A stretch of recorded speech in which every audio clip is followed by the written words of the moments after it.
Shalom, Israel, shalom. Right? All praises to the Father, Yahweh, and his Son, Yahweh Shai HaMashiach. That's the Most High God of Israel, and his Son, who you know is Jesus Christ. Want to give double honors to the elders in this thing, right? Been this for decades and decades, honoring, magnifying the law, teaching the sheep, right? All the men in this truth, right? Leading the households, studying, fasting, praying, right? All the wives in this truth, right? Being example wives, examples to the other woman, to the children in this truth, right? Staying away from all inner of evil, gathering and being future prophets and prophetess and the nation of Israel, right? Going over Revelation 13, right? We're going to break that down, right? So before we get into that, we got to understand who are the beasts. So now we're going to go to Daniel 7, right? And we're going to start at verse 1, right? Everybody go to Daniel 7. This is just so you got to understand who the beasts are, and these are the same beasts, are the same as the four statues, the statue, the four parts. So it's in that same order, but they're described in a different way. So before, it gave you the nature of their kingdom, right? The strength of their kingdom politically and also militarily, showing you that over time, the nations, the political system will grow weaker and weaker, right? But their military will grow stronger and stronger. That's why I went from gold to silver to brass, right, to iron, right? Because it's like a rock, paper, scissors almost, right? And it's the same thing with positions of the body. The lower you get in your body, the stronger the other position of the body has to be to uphold it. So you see how the Lord, he used the body as an analogy, right? So now we can go into the beasts, right? Another way to describe the nations. Daniel chapter 7 and verse 1. Daniel chapter 7 verse 1. In the first year of Belshazzar, king of Babylon, Daniel had a dream and visions of his head upon his bed. Then he wrote the dream and told the sum of the matters. So now this is Daniel's dream. So remember, Nebuchadnezzar's dream was the statue, and Daniel recalled it. Daniel has a dream of four beasts, right? Read on. Daniel spake and said, I saw in my vision by night, and behold, the four winds of the heaven strove upon the great sea. Right, that sea is the earth. And four great beasts came up from the sea, diverse one from another. Right. So remember the sea, right? Just for the sake of time, remember the sea is talking about the nations. So this is, in the Christian church, they'll show you pictures of the sea. No, it's talking about he's seeing nations rising up into power, right? Read on. Okay, 1 minute. So Daniel chapter 2, we'd have to go to the whole chapter. You got to go from, 1. No, you got to go just for the statue. It's from 2, right? Chapter 2, verse 37 and down. Verse 4, the first was like a lion and had eagle's wings. So this is what in the mythological creature known as a manicore, right? A lion with the wings of an eagle. That was the symbol of Babylon. You'll see, man, if you look up Babylon, you type in a manicore, right? Or a lion with eagle's wings. It's going to be related back to Babylon. Read on. Would that be like a griffin? No, griffin has the head of an eagle. Oh, okay. A manicore is just the eagle's wings. Oh, okay. Read it on. I beheld till the wings thereof were plucked, and it was lifted up from the earth. It made stand upon the feet as a man, and a man's heart was given to it. So remember, Babylon, right? The kings were revered as gods. They were revered as, that's why I said it stood up like a man, and a man's heart was given to it. Right? Read on. Verse 5, and behold, another beast, a second, like to a bear, and it raised up itself on one side. Now remember, right? After the Babylon comes the Persian Medes. Now it stood up on one side because the Persians wound up conquering the Medes, right? So it was first, there was a dual empire, the Persian Medial Empire, and then it just became the Persian Empire. Right, read on.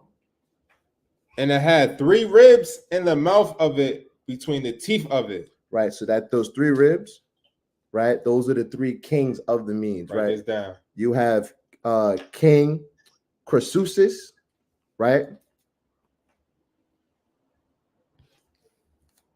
Right. Then you have the Babylonian. The Babylonians is the other rib, right? At the Battle of Opis.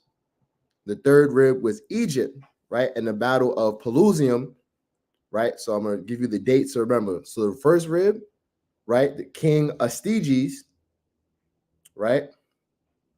King Croesus, right? In 547 BC, they take down the Persians. I think that the Persians take down the Medes, right? The 2nd rib, take down the Babylonians, right? That's in 539 BC, right? Battle of Opis, that is Opis, right? Then you have Egypt at the Battle of Pelusium in 525 BC, right? And they beat them. The Egyptians, they use cats because they deified cats. So they had cats on the battlefield with them. And the Egyptians didn't want to attack the cats because they were like, oh, well, these are our gods. So they beat them by, knowing their religion and customs. So imagine being beat because you couldn't kick a cat. You let a sword go through you, a spear go through you. And this is why you're not supposed to bow down to idols. You get real simple. What was the name of the battle? Yeah. Right. So you have, right. So the first one, when he took down the Medes, right, he took down King Astiges, King Croesus, right? That is spelled Crusius,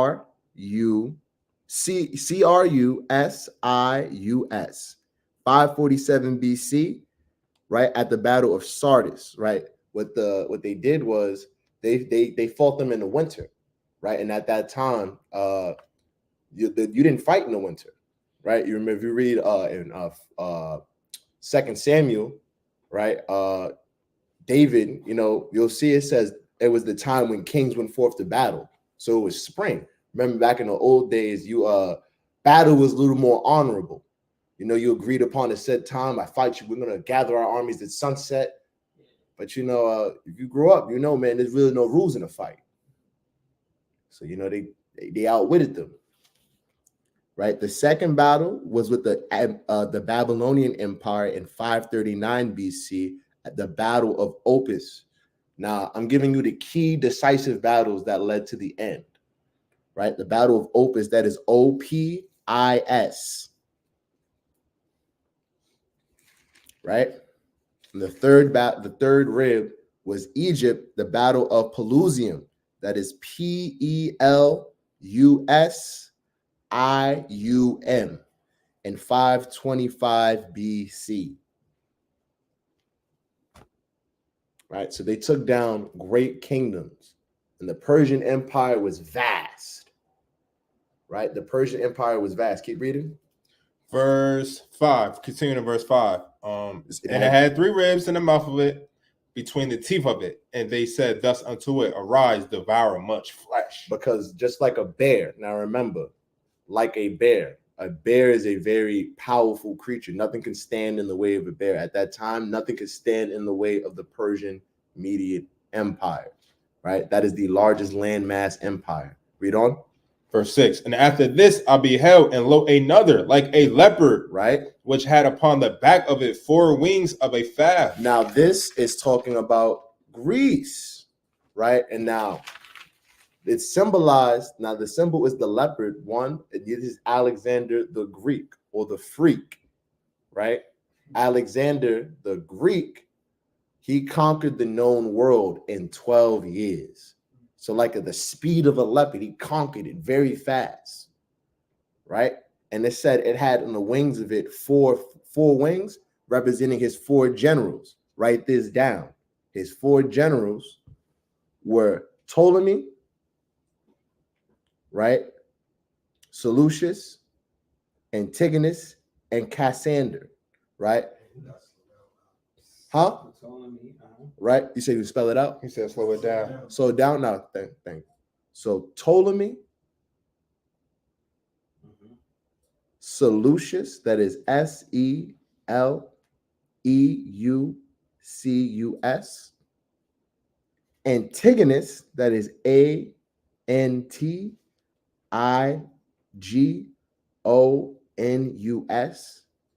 and Cassander, that is excuse me, Nder. These four men will they would wind up dividing, because at the end of his the Greek names. So remember, Alexander dies and his empire gets split. And these were the four principal men who controlled his empire. Right? That's why it said the beast also had four heads and dominion was given unto it. So he had his four generals, right? And he had his they wound up taking his stuff, right? They wound up ruling because his son was too young to rule and they wanted power for themselves. Right? Now read on. Verse 7? Yes. Verse 7. After this I saw in the night visions, and behold, a fourth beast, dreadful and terrible, and strong exceedingly. This is Rome. And it had great iron teeth. So that great iron teeth is the Roman military. Remember, the Roman military, they had the shield wall, right? They were able to destroy the Greek phalanx, right? They were able to subdue the other nations through their military. Read on. Right. And they had many other like military sects. What they call it? Battlements, battalions. Right? It was a very vast army, because what the Roman strategy was, I would conquer you, and then, hey, you can keep doing what you're doing, but if you want to curry favor with me and become a Roman citizen and get more rights, join my army. And now by having different cultures join your army, now you have different strategies. So you don't really know how to fight the Romans, right? But first they fought you like a Roman, right? And all of a sudden now they have the Kopesh, an Egyptian sword in there, or they're using East Indian strategies, So they were this is Esau. Esau's blessing is war, so he was exceedingly strong, right? Read on. It devoured and brake in pieces, and stamped the residue with the feet of it. So it took it. Not only did it destroy the other nations, but now they Romanized the other nations, right? That's why these other nations have Roman customs. Now they pray to Roman gods. Now they all, white is white. That not everyone wants to be light skinned. Bring it out, right? Read on. And it was diverse from all the beasts that were before it, and it had 10 horns. Right. So these 10 horns. So remember, this is prophetic, right? This is talking about, remember, this is also America, right? Is also that fourth beast. And the 10 horns are the common markets, right? These are your common markets, right? Your 10 horns is NATO, right? Your 10 original members of NATO, symbolizing NATO as a whole. Right, read on. Verse 8, I considered the horns, and behold, there came up among them another little horn. Now, this is how you know that before we're talking about Rome, remember, America came out of Rome, because remember, Rome falls, then you have the Renaissance, right? The rebirth of white power, right? Rome, remember, because it's symbolizing Esau's rulership. America not only came out of Rome, but came out of Great Britain, right? Remember, Great Britain, they had many alliances, right? They had their horns, right? Their alliance. So just so you get the understanding, read on. Before whom there were 3 of the first horns plucked up by the roots. Right? So this is talking about, again, you had Great Britain, you had Spain, right? And the French. Remember, but prior in Europe, they were the top ruling Edomite nation. Spain had ruled the world at one point. Then you had France through Napoleon, they ruled the world. Then you had Great Britain. Remember, there was a saying back in those days, the sun never sets on the British Empire, because that's how vast it was.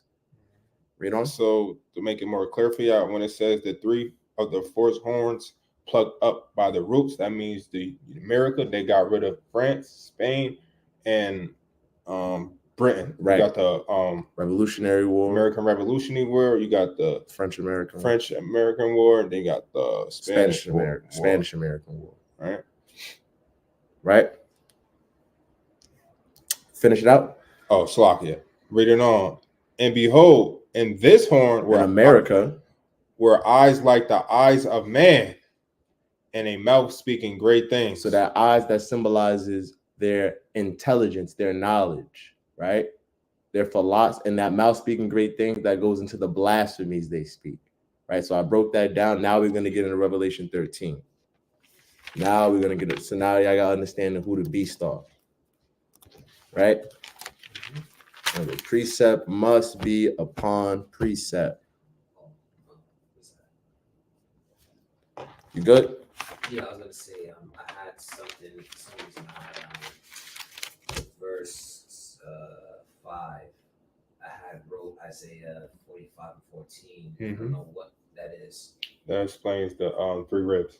Okay. Right. So now we're in Revelation 13. Right. Read on. Revelation 13, verse 1.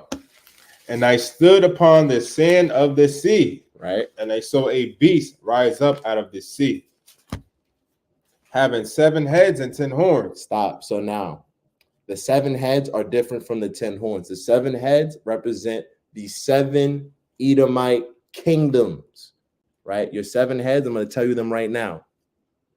You have Spain, Greece. We won't go on order. Yeah, just go on order. You got an order? Yeah. Give an order. So it will be Greece, Right. Rome, Spain, Germany, France, Russia, and Great Britain. I'm gonna say it again for you. Yeah. So Greece, Rome, Spain, Germany, France, Russia, and Great Britain. Right. Those are the 7 heads. Right. And the 10 horns, that is NATO or your European common markets.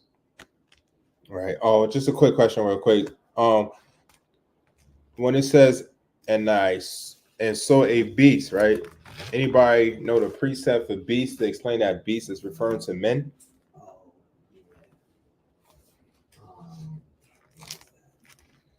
Is that Proverbs?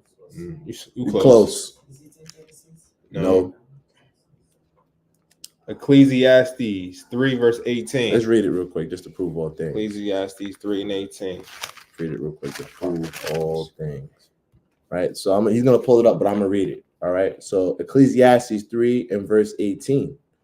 It says, I said in mine heart concerning the estate of the sons of men, that God might manifest them, that they might see that they themselves are beasts. That they themselves are beasts. Let's get one more precept just to fully explain that. Ecclesiastes 3 and verse 18. Give me Psalms 49, verse 12. Beasts.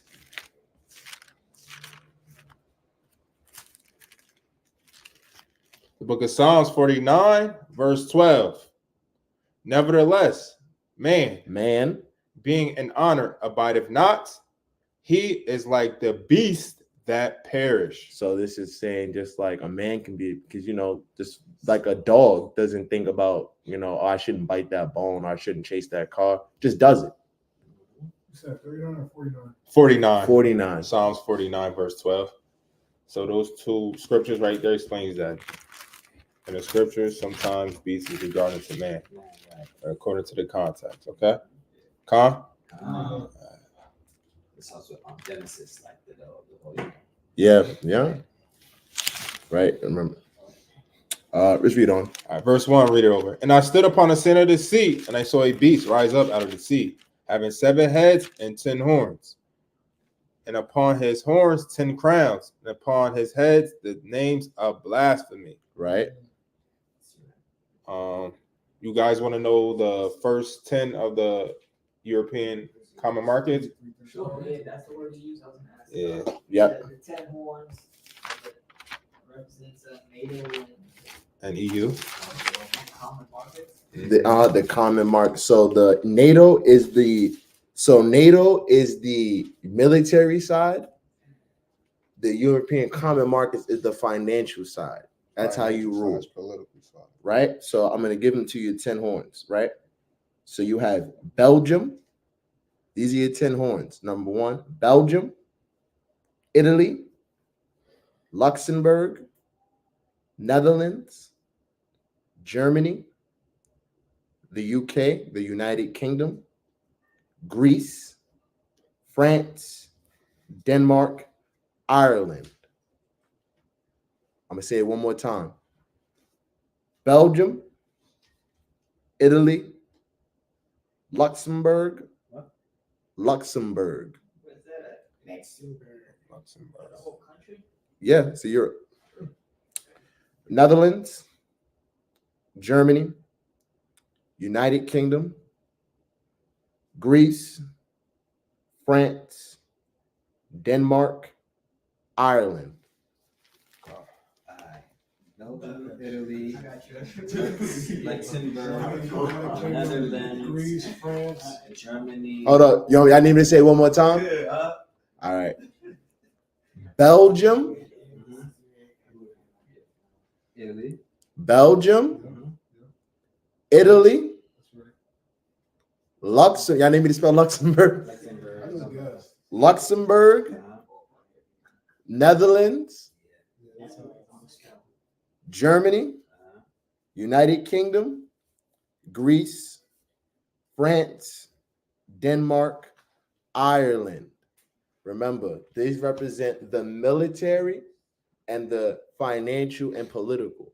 This is how they're able to control the world. Because remember, the NATO countries, they have an agreement, right? A political, you attack one NATO country, you got to fight all the NATO countries. So that it keeps the world in check. So no one wants to fight Esau. You know, it's like a big game. So it's Greece, you said Ireland, and You want to say it one more time? yeah, from Greece.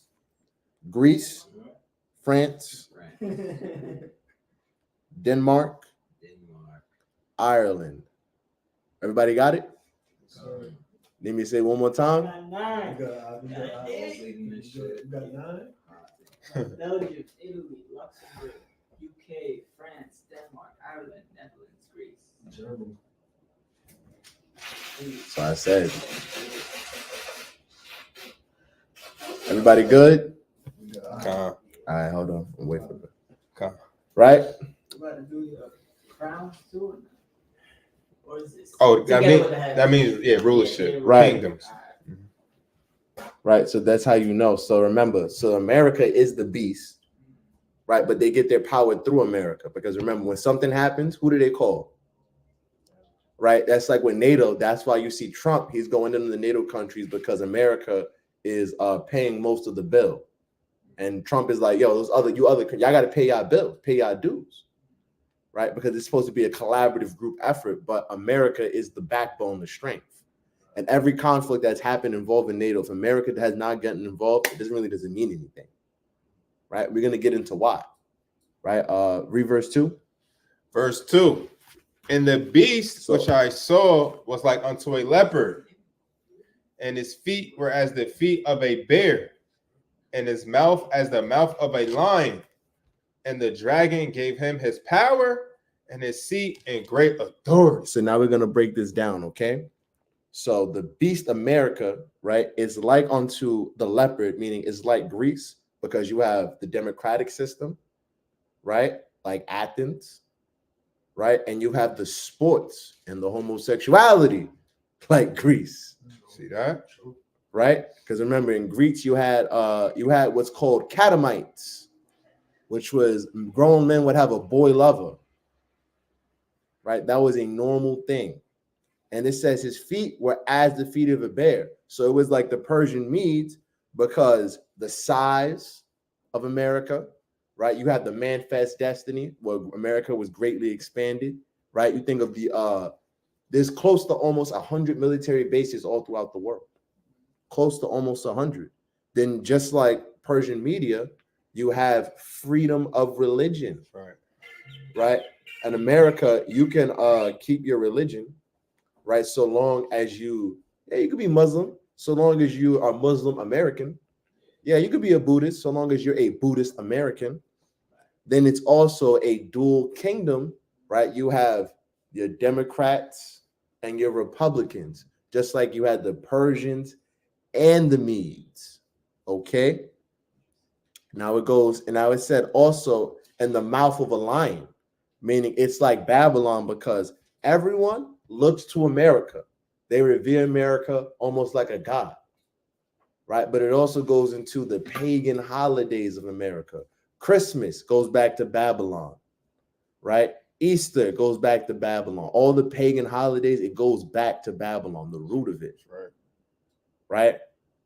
The cross, that goes back to Babylon, right? The Trinity goes back to Babylon, right? So you have the Babylonian customs. Explain that mouth as a lion. Right. Oh, that's what I was explaining. I'm going into. That's what I was going into. Right. And it says, and the dragon gave him his power. So who is this? Who is this dragon in this context? The spiritual demon Satan. Right. Let's prove that. Give me Luke 4. Because remember, what did the spiritual demon Satan say to Christ? Right, Yahweh shot.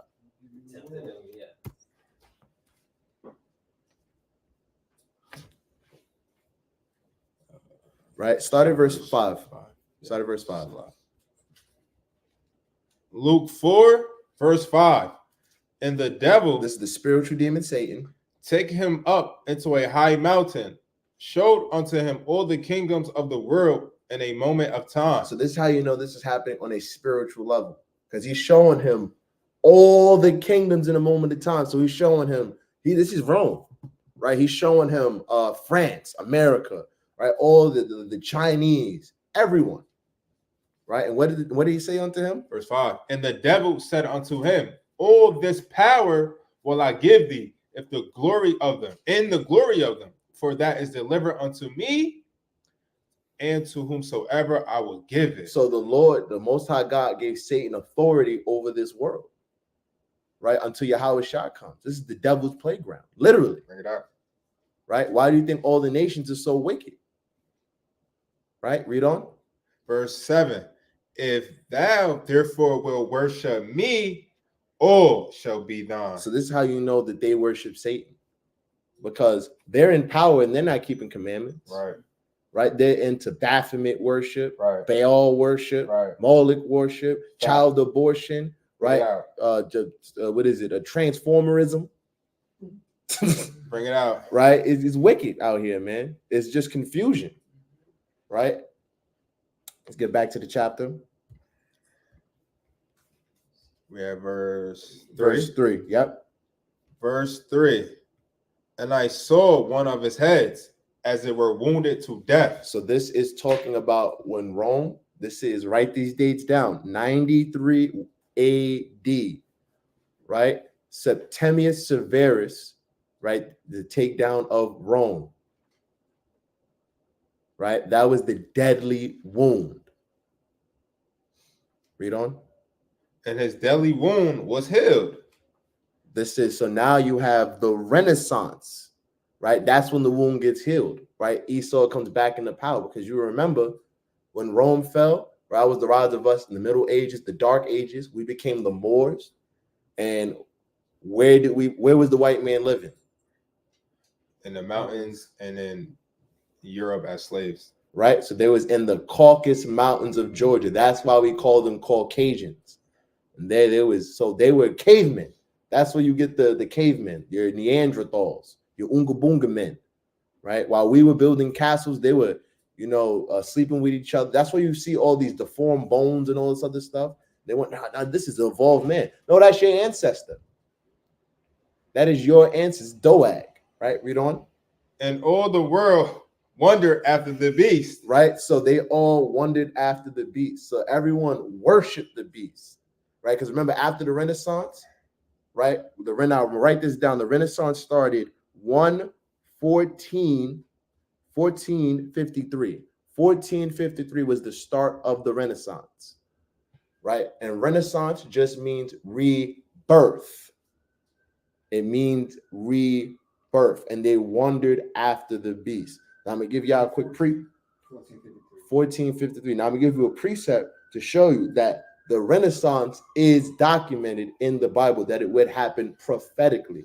Give me Malachi chapter 1 and verse 4.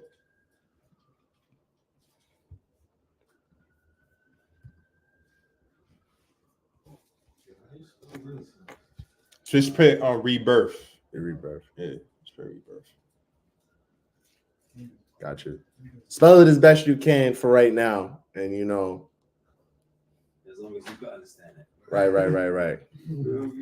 So verse 4? Yeah, when you review the class later, you correct it. Right? Malachi 1 and verse 4 showing you that prophetically it would happen. Read. Whereas Malachi 1 verse 4, whereas Edom saith, we are impoverished. Right? So they were impoverished because we pushed them to the Caucasus Mountains. They're cavemen. What did they say? But we will return and build the desolate places. Thus saith the Lord of hosts, they shall build, but I will throw down, and they shall call them the border of wickedness. That's Malachi 1 and verse 4. And the people against whom the Lord hath indignation forever. So you see, they said we are impoverished, but we will rebuild. We are going to be reborn. Okay? But the Lord said, whatever y'all build, I'm going to throw it down. Right? And they're the border of wickedness. Because remember, when the Renaissance started, when that rebirth, what the first thing they did, they blasphemed against God. Painted now they're the angels. Now they're God. Now they're Christ. Then what happened? We were living in Europe. They started the Inquisition, tortured us, murdered us, took our kids, enslaved us. Bring it out.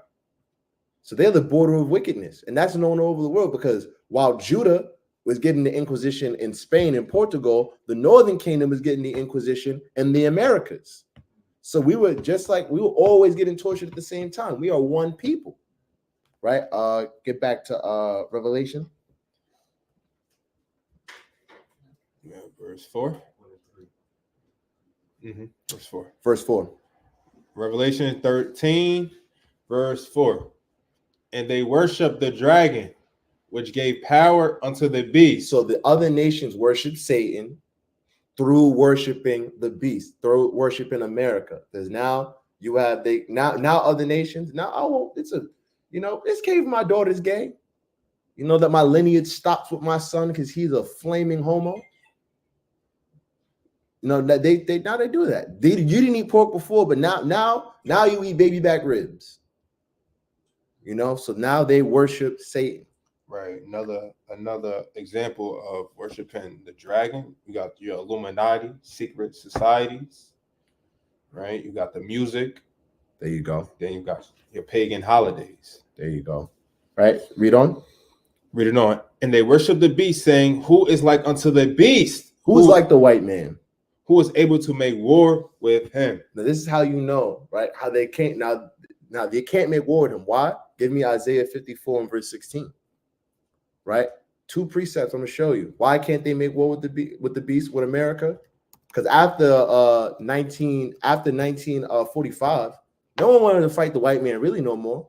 Why? Because he dropped that atomic bomb. It wasn't just so much that they made the atomic bomb, it's that they dropped it twice. Right? Remember, and when Oppenheimer, when they were doing the Manhattan Project, they didn't because when you set off an atom bomb, it starts a chain reaction of the atoms. They thought they were going to destroy the whole world, but they still tested it. Who can make war with it? Because who's going to fight this crazy ass man? So all you gotta know if it works if we don't test it. And just like today, you think they make all them nukes for no reason? They don't get it. They stopped it on So they know what they can do now. Hiroshima and Nagasaki. Nagasaki, yes. They tested it somewhere else. They tested it in America. Was it Mexico or something like that? It was somewhere out west. Just look up the Manhattan Project. Look up the town that they created, and that's where they tested it. Or just watch the movie Oppenheimer. It goes into that history. It was somewhere around that in the desert. One they found outside for a tester. They just won. They didn't drop it. They sent them up to try to crack the firmament. They did them underwater. But the very first test, they just blew it up in the desert. They didn't drop it or anything like that because it's just like we gotta We got to see if we die or not. Right. Later on. Read this. Isaiah 54, verse 16. Behold, I have created the smith that bloweth the coals in the Now fire, remember, a blacksmith, he creates weapons, right? and that bringeth forth an instrument for his work. For the work of the Lord. And I have created the waster to destroy. Now, I want you to think real hard about this when you break this down to a Christian. Isaiah lived during the time of the Persian Medes and Babylonians. What weapon waste everything completely? Was there a giant arrow or a mythical magical sword? No, it's just prophetic. He could only call it the waster because when he saw it in the vision, everything was gone. There's no other word to call it. Remember, he has an archaic and a world of an old mind. He could only say the things that he knows. Right now, let's get also why. Give me Genesis 27 and verse 40. This is why they could not make war with the beast. Because Esau has a blessing. To 37 and 40. 27 and verse 40. Always remember this precept. This is also why we're not instructed to fight. We have to wait for Yahweh to come back. Right? Genesis 27, verse 40.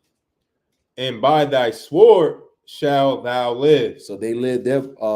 So they're gonna live by the sword. They're gonna live by the sword, they're gonna die by the sword. And shall serve thy brother, and it shall come to pass when thou shalt have the dominion, thou shalt break forth his yoke from off thy neck. Isaiah 54 and 16. Let me know if y'all need me to slow down. One thing I just want to ask is, the sword is obviously God's word. So he also, like you said, he wants us to wait to combat Esau.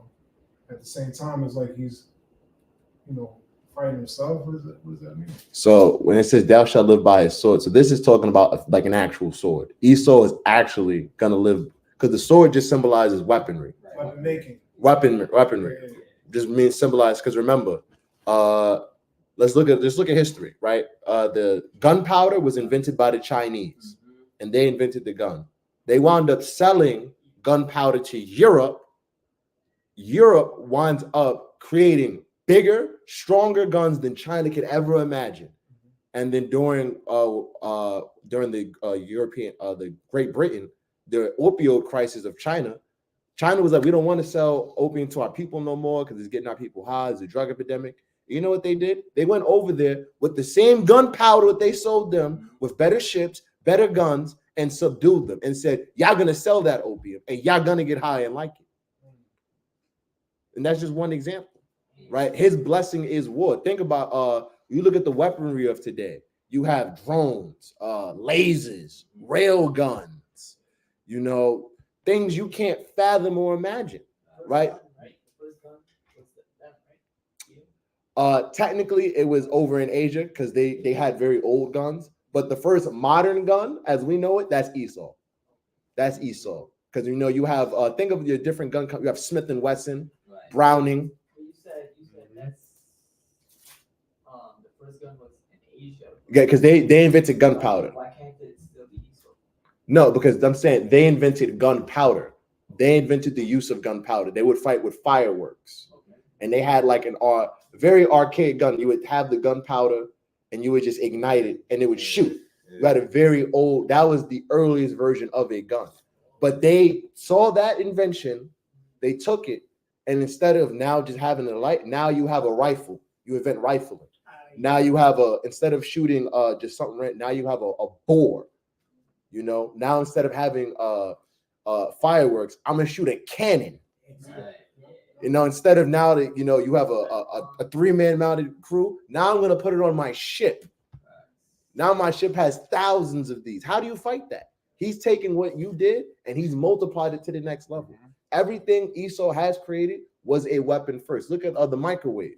That was initially used as microwave radiation to kill people. What war was that? World War II. Think of ammonia that you used to clean and bleach you used to clean. That was originally created by Germans as mustard gas. If you mix bleach and ammonia together, you get mustard gas. It was so deadly that they had to they was like, yo, there has to be rules. Because they was like, yo, this war is getting World War I. They was like, this is too brutal. We are killing each other in so many inventive ways. That's why you have your Geneva Conventions, where now there's rules of engagement for war, because who is like unto the beast? Who can make war with him? Even Esau doesn't want to fight Esau. Yeah. Absolutely. Because it's like, yo, you know how deadly this dude is going to go. Wow. Right? He's going to go to the lowest of the low. So, I mean, Why? Because what? Who gave him his power? Who gave him his wisdom? right. I was just about to touch on that, because you got the spiritual sword, which is God's word, and you got the physical sword, which is The physical weapon. So you got to remember, there's knowledge on both. Remember, the Lord, he said, I create the good and the evil. So he has angels on the left-hand side giving wisdom and knowledge. So that's why they're able to do the deadly. You got to think about it. You know, who was able to make biological weapons? Think of a Vietnam. You have Agent Orange, you know, or even with the nuclear weapons, you don't just kill the people there. You're killing generation after generation, because now the people, their genes are irradiated. Right now, the third child that comes has a leg on his head. Right. Back to Revelation 13. Yeah, back to it. Something like that. You ever see that movie? The Hills Have Eyes. The Hills Have Eyes. There you go. Yeah. There you go. The radiation thing there. Yeah, that was. Yeah, that. All right. Let's read on. Revelation 13, verse 5. And there was given unto him a mouth speaking great things and blasphemies. Now, what is that? Now, what is that blasphemy? That they are the people of God. Right? You got Revelation 2 and 9. Right? Write that precept down. Right? Revelation 2 and 9. Then you got Daniel 11:14. There you go. Give me also the blasphemy. Also give me Revelation 11 and verse 8. Right, I'm at verse. This is for verse 5. Revelation 11 and Verse 8. You got Revelations 2 and 9. Revelations 2 and 9. Daniel 11:14. And you also got the one in Psalms where it says, oh man, damn. What does it say? I'm thinking that I wanted to. You know what I'm talking about. Yeah. When it says you thought you was For Psalms 50. Yeah. Psalms 50. You thought I was all together with you. Yeah. You got that one too. Yeah. So right. So you got Psalms 50. Psalms 50 and verse 5. Right. Revelation 2 verse 9. And I'm just gonna read this one for the sake of time. Revelation 11 verse 8. Right. This is also going into that those great lies. Right. That blasphemy. Revelations 11 and 8. And their dead bodies. This is us. Shall lie in the street of the great city. That is America. Which spiritually is called Sodom and Egypt, where also our Lord was crucified. So that was the blasphemy they did. They crucified the teachings of Christ. Now they're the Israelites. Now they're the people of God. Now God is white. Everybody could be saved. There you go. Replacement theory. Everybody. God loves everybody. Right? It's okay to be a homosexual, just as you believe. What's the main one? Have faith. What's the main one? 2 and 9. Revelation 2 and 9. We don't have to keep the commandment. There you go. That's right. That's the biggest blasphemy. Right? So go back to it. Finish it up. Right. Psalms what? Psalms 50 and verse 5. Psalms 50 and 5. Is it? No. Is it verse 5? I don't think so. It's Psalms 50. I'm gonna get it for y'all real quick. Psalms 50. No, 16. Psalms 50 and verse 16. For 50 and verse 16. Thank you, Salah. Yeah, but what unto the God of the wicked? Yeah, it's verse 16. And verse 20. You want to read 16 all the way to 21. 21 is my point. These things have you done have kept. Thou thoughtest thou was altogether such as one as thyself.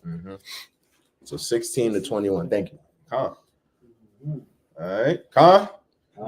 Everybody got those precepts? All right, we going back to it. Revelations 13, verse 5. And there was given unto him a mouth speaking great things and blasphemies, and power was given unto him to continue 42 months. That is 350 years. So that was going to let you know. Go back to Revelation 11 and give me verse 11. Because eventually we would rise back up, right? We would come back to our nationality, right? Read that. Revelations 11, verse 11. And after 3 days and a half, 350 years. the spirit of life from God entered into them, and they stood upon their feet, and great fear fell upon them which saw them. So now we come back to our gospel is truth, and they're at fear because they're like, how we did everything to break up the 12 tribes, and now they're coming back together. They know what that means, the end of their rulership, right? Go back to it. Revelation 13, verse 6. He opened his mouth in blasphemy against God, to blaspheme his name and his tabernacle and them that dwelt in earth. This is how you know there's Esau doing that, right? Give me 2 Thessalonians 2 and verse 4. Right? We got it. We're going to chew all the meat on this. Chew all the meat. What was it? 2 Thessalonians chapter 2 and verse 4. 2 Thessalonians chapter 2, verse 4. Who opposeth and exalteth himself above all that is called God, Right? and that is worship, so that he as God sit in the temple of God, showing himself that he is God. You see that? So this is why you see they paint themselves, right? Excuse me, the cathedrals, right? The Pope says he's the Pope Vicar, meaning he's God on earth, right? The representation, right? He's the spokesman. Right. Anything he says goes. Right? You got the Pope, Pope Francis right now saying homosexuals, he could bless same-sex marriages. Right? And that's off. Right? Even his own people are like, whoa, that's new. It's a new thing under the sun. If we die out, 2 generations from now, the younger youth ain't gonna know that, right? There's not gonna be elders around to tell them that there's something wrong with that. Exactly. That's right. We gotta teach them from low. So nothing pop up. What's that precept that goes into the Lord removing the judges? Isaiah 3. There you go. Isaiah 3. Exactly what that is. Right? No mourners? No. One more priest. I don't want this other. We dealing with blasphemy against God. Right. Give me I want had another Ezekiel 28. Yeah, give me Ezekiel 28. Ezekiel 28. I had another one written down, but I like Ezekiel 28 better. Can't even do the spirits. So this is going also to them exalting themselves. It goes with this is going with it goes with Thessalonians, but it's going with Revelation 13 and verse 6, giving you some precepts on that. So Ezekiel 28 and Start verse 1. 28:1. 28 and 1. Ezekiel chapter 28, verse 1. This is the precept for Revelation 13 and verse 6. Them sitting in the seat of God, blaspheming against the tabernacle, seeing themselves as God. Read. The word of the Lord came again unto me, saying, Son of man, say unto the prince of Tyrus. So the prince of Tyrus, right? This is right. These are the Zidonians. So they were at the time the chief people, right? They were this is a parable for Esau, right? For them at this time, but also parabolically, prophetically for Esau. Because at that time they were the top rulers. They were merchants. They sold everything. They had ships. They were up. Read on.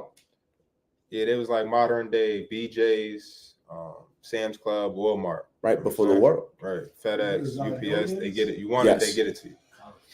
Right. Son of man, say unto the prince of Tyrus, thus saith the Lord God, because thine heart is lifted up, and thou hast said, I am a God. I sit in the seat of God in the midst of the seas. So in the midst of the seas, meaning you're among the nations, you're well known. I am God. Because what do people do, man? When they get up, they on a run. I'm a God at this, man. Can't nobody tell me nothing. Read on. I sit as the seat and of God in the midst of the siege, yet thou art a man and not God, though thou set thy heart as the heart of God. Right? Read on. Verse 3, behold, thou art wiser than Daniel. This is talking about their technology. They are wise. He says, thou art wiser than Daniel. Because remember, the devil, right? The spiritual demon Satan gave them power, right? That power comes through their technology. That's why it says they are wiser than Daniel. Remember, Daniel was able to recall dreams and have prophetic sayings. So he's just saying, these guys are smart, right? They make atomic bombs, and it says there is no secret that they can hide from thee, right? Esau gonna find you out, man, with the CIA, the FBI, phone tapping, right? Esau know things about you. You think you don't know about yourself, Smart TV. right? Yeah. Smart TV, right? They got it. They pushing that Alexa thing. Right, Alexa. There you go. Your phone, our phones got microphones, right? They probably they know your blood type, they know how much you pee, they know everything. I ain't gonna lie. Your phone is an open investigation. There you go. That's the easiest way to put Open it. shop. Right, go back to it. Right. Verse 7. Hold on, Slug. I'm gonna break down this more, a little more. Mm-hmm. So And them that dwell in heaven. Yeah. Revelation 13:6, and his tabernacle. Who was the Lord's tabernacle? Anybody know? The Lord's tabernacle. Yeah, who is the Lord's tabernacle? It's Revelation 13:6. And he opened his mouth and blasphemed against God, to blaspheme his name. That we dealt with that? Yeah. Blasphemy what's his name? What's right, but Yahusha. right, okay. And his tabernacle, right? Who's his tabernacle? Huh? Khan. Let's get Acts 7. Acts 7, verse 46. So that's I think it's 46. Oh, I got the name. I got the That's preacher. in Revelation. That's Revelation. 3 and 6. We're still on 3 and 6. We're still on 3 and 6. 46. Said Acts.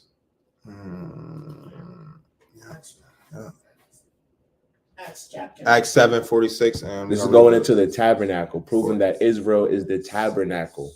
Yeah, right. All right, Acts 7, 46 and 47.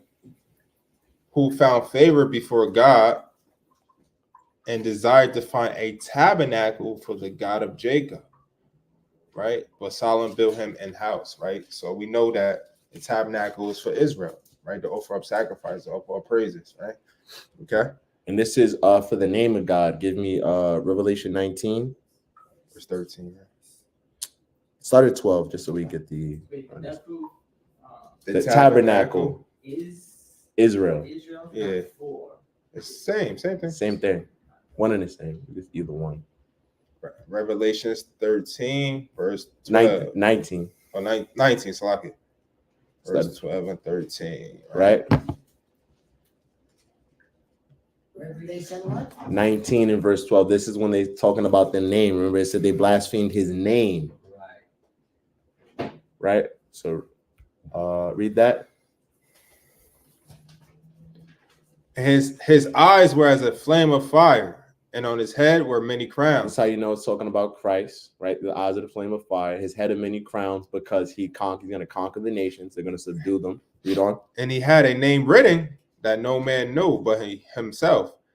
And he was clothed with a vesture dipped in blood. Because he's going to do a lot of killing. And his name is called the Word of God. And what is the word of God? The word of God. What is the word of God? There you go. So it's saying they're blaspheming the word, right? They're going against the word. They go breaking his laws. Then now what Cap said earlier, replacement theory, right? Now it's we're under grace. You can eat pork, sin, do all manner of wickedness, folly, right? Let's go to verse 7. Verse 7, right? Mm-hmm. And Back in Revelation and let me finish on verse 6. 13. Yeah, Revelation 19. And back to Revelation 13 and 6, where it says, and them that dwell in heaven, right? What's that talking about? them that dwelled in heaven, the angels, The angels, judges, even Christ, he up there right now, right? So what they say that they're white, right? They're white, and I mean they're for everybody, right? It could be any nations of angels, any nation. Christ is all colors, right? God is a spirit. God is a woman. You know what I'm saying? Right, wickedness, yeah. All right. Verse 7, Revelations 13, verse 7. And it was given unto him to make war with the saints. Giving on them to do what? Make war with the saints. For the saints. Israel. What's the precept?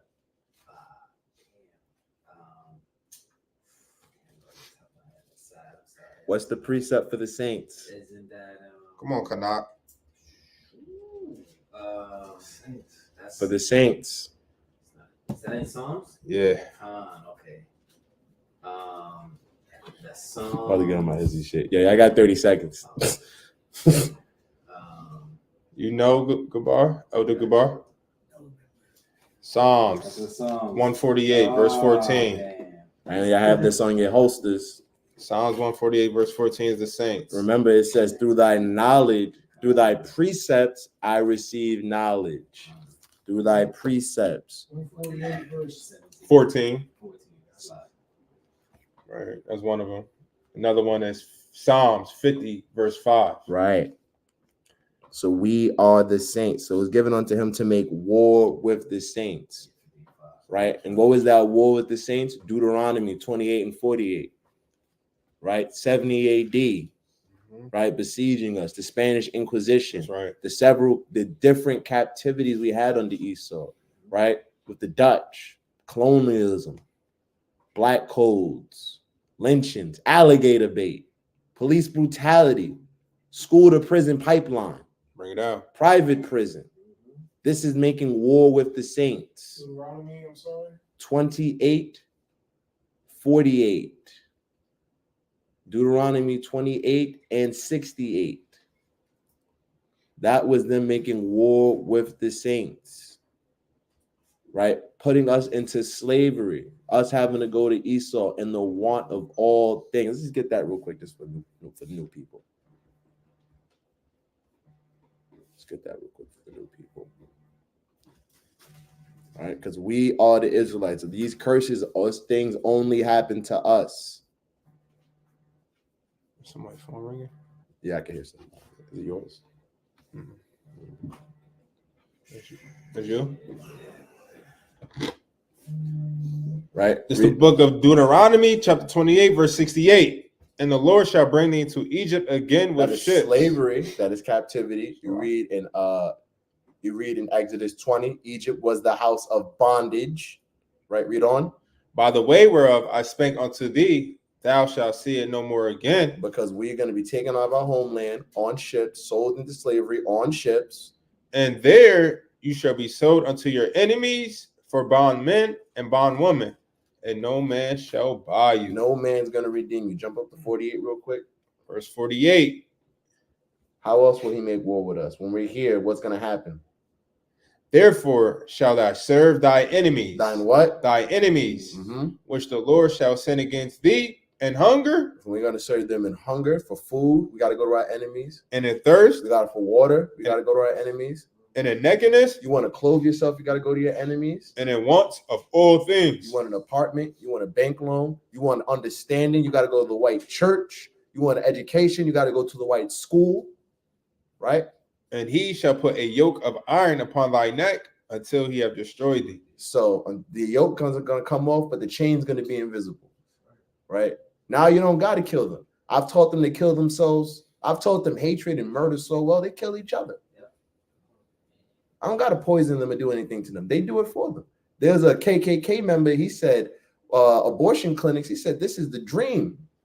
He said, they killing nigger babies before they even get out the womb. You had something? I'll tell you. I like to call education not only just, it is a school. To it. I like to call it prisons. Yeah. You go to college, it's like modern day prison. You go to elementary school, it's comparable to a prison. That's right. It's crazy. Mm-hmm. Right. And we can't forget about our Gadite brothers. That's right. Right? That's The right. slaughter of them, right? Right. Trail of Tears. Yeah. That movie symbolized that. Yeah. What's that? Killer of the Flower Moon. Follow Sad, man. bro. Very sad. Extortion. Right? You got those. Extortion, bro. Oil. You got that movie, The Last of the Mohicans. Mm-hmm. Right? A lot of stuff going over that. Let's continue. Or we dealing with a violent, diabolical, wicked man. What it said in Right. Habakkuk, his soul is not upright. Right in him. Right. Let's read verse. We finished off in verse 7. And power was given him over all kindreds and tongues and nations. So the white man controls the world. Right. Who do you see fighting against the white man? Except another white man. Yeah. We in Revelation. We're 13. back in Revelation 13. Outside the return of Christ, have they ever lost the war? Unless it was, against another nation. They've lost battles, not wars. Prevailed. Like Israel prevailed. Think about it. Perfect example. Did America win Vietnam? No. But what's Vietnam now? Americanized. So did they really win? No. Right. They stopped the slaughter. They won the spiritual battle. Not even then. They lost that too. Well, what I mean by what I take as when you say Americanized is like, they spread their doctrine. Right. That's it. So they lost. That's how you mutilate or mutate the spirit into a different form than what it was originally. That's it. All they're trying to do. Yeah, and that's why it says over kindreds, tongues. Because guess what? Now, even in those other nations, they don't want to speak. You're gonna learn Vietnamese. You're gonna learn Chinese. But guess what? You also got to learn. Now you got to also learn English. Because you got to deal with the Americans. Yeah, you got to deal with the devil. You got to dance with them. Right? Verse 8. And all that dwell upon the earth shall worship him, whose names are now written in the book of life of the Lamb slain from the foundation of the world. Now, who is the Lamb? Christ. They got the precept? It's in John That's right. John what? 5. Nope. Nope. That's right now. 7 seconds. Okay. John 1, verse 29. The next day, John seeth Yahushua coming unto him and saith, Behold, the Lamb of God. The what? The Lamb of God, There you go. which taketh away the sin of the world. Right? And this is just to show you what we're supposed to be doing, right? Give me Revelation 14 and verse 4. Here's how we follow the Lamb.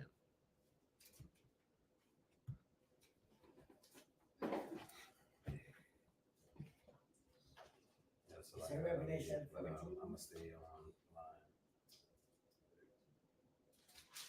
Revelations 14, verse 4. Mm-hmm.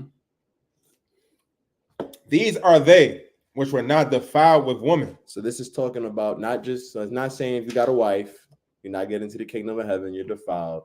But remember, Babylon is the great whore, right? So you're not defiled with philosophies, vile and other vile things. Shalom, King. How about you?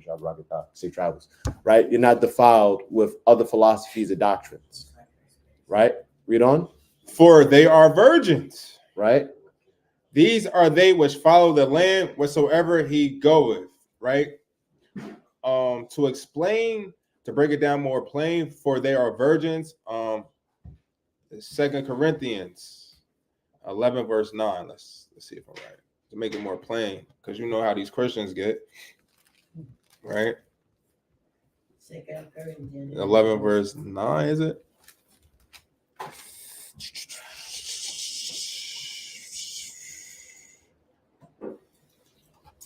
Hold on.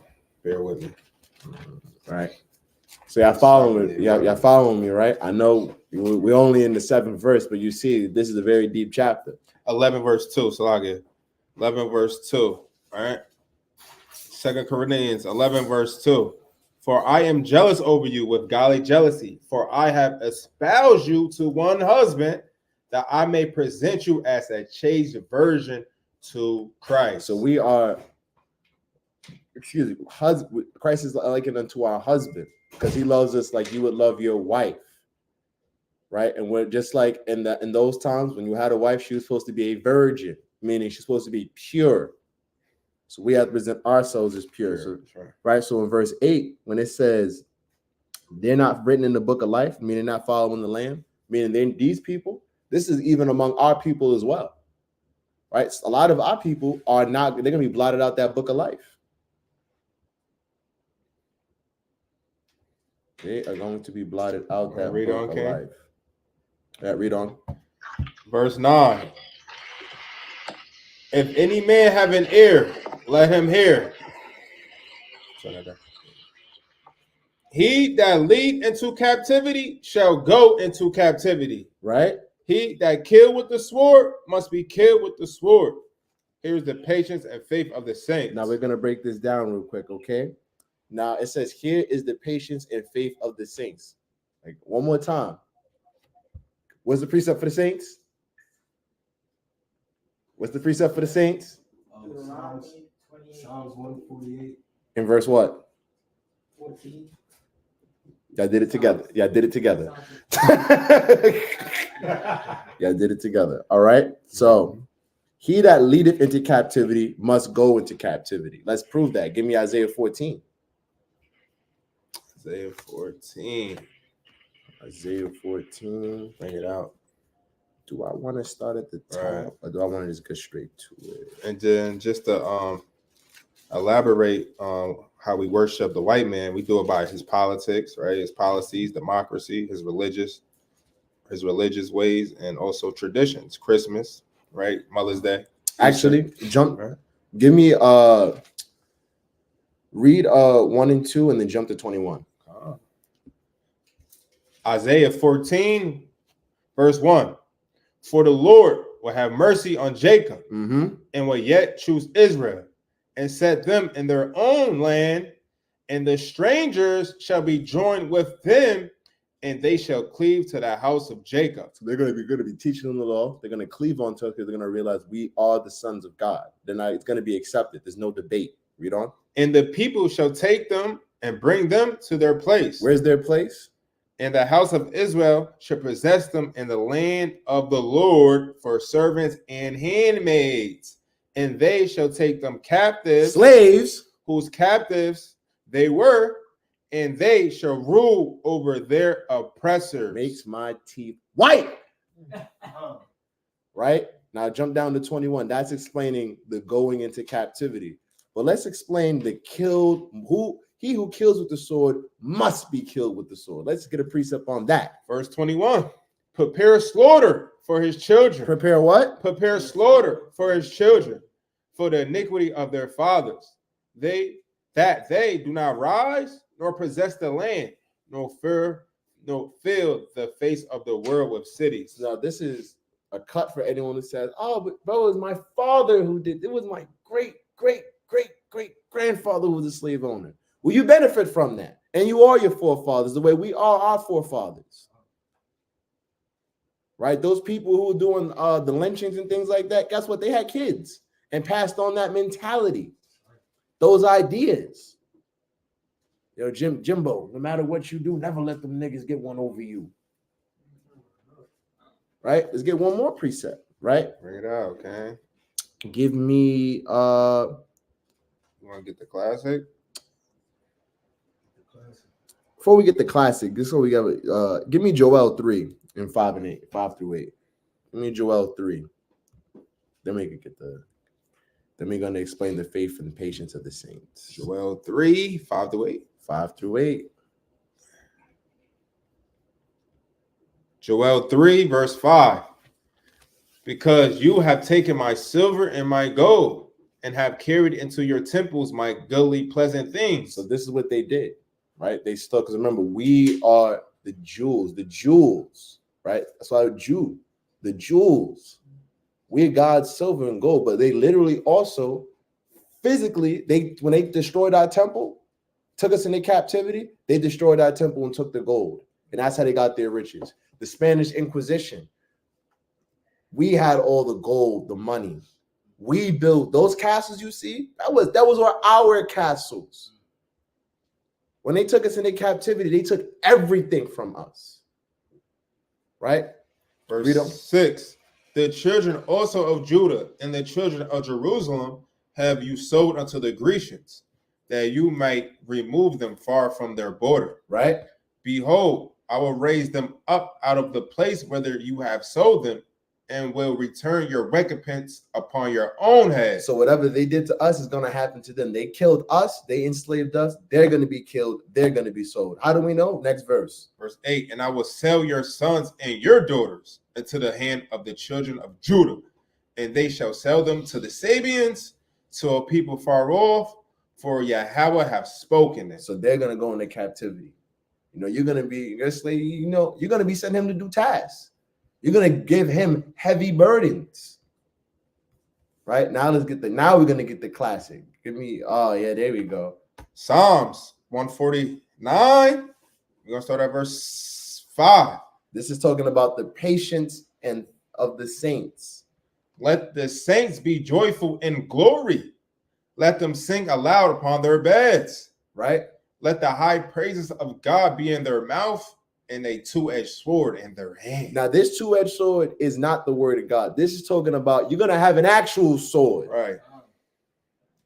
Right? And don't worry, I've never swung a sword. Well, don't worry. When you're in your spiritual body, you're going to know. You'll know what to do with that two-edged sword. Read on. To execute vengeance. To execute what? To execute vengeance upon the heathen and punishments upon the people. To bind their kings with chains and their nobles with fetters of iron, to execute upon them the judgment written. This honor have all his saints. Praise ye the Lord. This is an honor. This is an honor. I got one more precept. Oh, bring it out. Can you give me Psalms 137? Yeah. I got Give me that after that. Why do you call it a two-edged sword in that verse, though? Oh, so just like so think of like a katana. That's a one-edged sword. A two-edged sword would be so just say like it's gonna cut both ways. It's gonna be complete slaughter. You can't escape it. You on the left is getting cut, you on the right is getting cut. Can I ask, Yeah. was it the same the angel with the sword and you got what you got? You talking about the cherubim with the flaming sword? Oh, no, that sounds different. That's something different. That's just talking about, we're getting cast out. And just like the cherubims, how they guard. But they guard in the garden, so we can't go back in, right? That's representative of Satan. Yeah, spiritually. That's spiritual. That's just Satan is there tempting us, making us right. We fell. That's all. We'll get into that another class. Satan was known as a cherubim. Also, wasn't he? Flaming cherubim.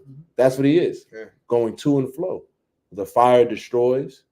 Right. A cherubim is a chief angel, protector of God. So on the left hand side, Satan is the chief angel. Right. You go off, he's sending Satan on you. Right. Read this. A cruel messenger. Right. Psalms 58, verse 10. That's one of my favorites. This is going into 13 and 10. This is precepts on 13 and 10. The righteous shall rejoice when he see the vengeance. He shall wash his feet in the blood of the wicked. See, I get what that said. They say there's going to be so much killing. Your feet are going to be dipped in blood, soaked in it. That's how much judgment is going to be going on. So that a man shall say, verily, there is a reward for the righteous. There's a what? There's a reward for the righteous. Verily, he is a God that judge in the earth. So what it's saying, you got to remember, man, they have that Psalms 58. Psalms 58. 10 and 11. 10 and 11. Because guess what? You got to think about it. Only a conquered people. Someone with what's the word I'm looking for? Stockholm syndrome. You love your oppressor. Only you would not pray for vengeance. They've lynched, raped, murdered your grandmothers, raped, murdered your grandfathers, your daughters, your sons. And now you're talking about, I forgive them. I'm praying for vengeance. Right. I have the patience and faith of the saints to dip my feet in the blood of the wicked. And this is what I want to do too. That was his favorite. This is my favorite. Psalms. Yeah. You guys gotta have a favorite scripture, man. This is my on the destruction of the wicked. I meditate on this. the wicked is also every nation that's ever raised a hand against them. Yes. So telling you, man, I'm be dipping my feet in the Moab and the Edom. I'm gonna be tap dancing. 7 billion Chinese Moabs. Yeah. That's a lot of blood. Don't worry. It's gonna be a lot of swords. That's gonna be a double-edged sword, I guess. See that? Psalms Left and right. Psalms 137. Psalms 137, verse 7. Remember, O Lord, the children of Edom So remember Edom, in the day of Jerusalem, when the Babylonians destroyed and took over our temple. who said, raise it, Destroy it. even to the foundation thereof. O daughter of Babylon, This is how you know. This is why America is called Babylon. It says, "O daughter of Babylon." who art to be destroyed. Happy shall he be that reward thee as thou hast served us. Happy shall he be that taketh and dasheth thy little ones against the stones. So you see that, man? That's crazy. That's thus saith the Lord, man. Thus saith the Holy It Bible. says, "Happy shall." In that day, you got to remember, you're not now. This is not happening when we're in our physical bodies, because you might, you kill Doag, and then you look at little Jumbo, and you go, maybe Jumbo, he's innocent. But when our spiritual body, you're gonna see things with spiritual eyes. You're gonna see who Jumbo is in the spirit. You're gonna see, oh, he was under Alexander. He is Alexander. And you know what you're gonna do? You're gonna spike him. I'm just saying it's crazy on the part of their behalf when they was doing that to us. Right? That's crazy. Yeah. Yeah, and that's why it says happy. You're gonna reward them as they reward. Because think about it. They killed our babies. Think about the alligator bait. Bring it out. The alligator bait, right? The testing, right? The testing, right? The abortions, Medical apartheid. right? Think about there you go. Think about when they would test things, right? Giving mothers diseases, the child protective services, giving your children over to wicked people who just want them for money. And they go over there and they get touched, they get traumatized. The child trafficking, they don't care about our kids. Feed into the dogs. There you go. That's a lot they did to us. Revelation chapter 13, 8, 10 verses that make my teeth white. Verse 11. Verse 11. We're back in Revelations 13. Verses that make my teeth white. Revelations 13, verse 11. And I beheld another beast coming up out of the earth. So now this is before. This is talking about prophetically, talking about Rome as well. So remember, Revelations jumps back and forth a lot, right? So he was describing Rome, right? Up until Rome, from Rome up until the UK. Because remember, they made war with the saints with the Inquisition, right? 70 AD, destroying our temple, right? All various things. Now he's going to get into America, right? Read on. And I behold another beast coming up out of the earth. Right. And he had 2 horns like a lamb. This is your Democrats and your Republicans. And he spake as a dragon. So this is them saying, we are a Christian nation. We are a Christian nation, right? In God we trust, speaking as a lamb. You know, it comes docile. As a lamb. Think about it. Would you be scared of a lamb? Bad. But it said he spake as a dragon. Would you pet a dragon? Is this that movie, How to Train Your Dragon? No. This is like all those other movies, man, where it's a fire-breathing dragon. He swoops down. It's like that Lord of the Rings movie with Smaug. Okay. Smaug, you remember? Smeagol? Not Smeagol. Oh. Smeagol wasn't the dragon. Oh, right. I ain't watched that movie. Right. I need to. Slacking. Right. But just to you say, remember in that movie, I said that because remember in that movie, that wasn't a dragon you could speak to. When he got up, what's the first thing he did? He went to the town and he breathed fire on it and destroyed it. And they was terrified of the dragon. He lived in the mountain and they were shook. It was, oh man, the dragon had all their money. They was like, we don't want the money no more, man. He got it.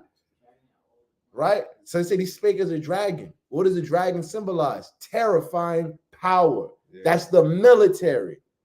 Because guess what? America, what did they do first? They'll send over diplomats. Bring it out. Right? And they'll give you a choice. Hey, you could, do what we want to do.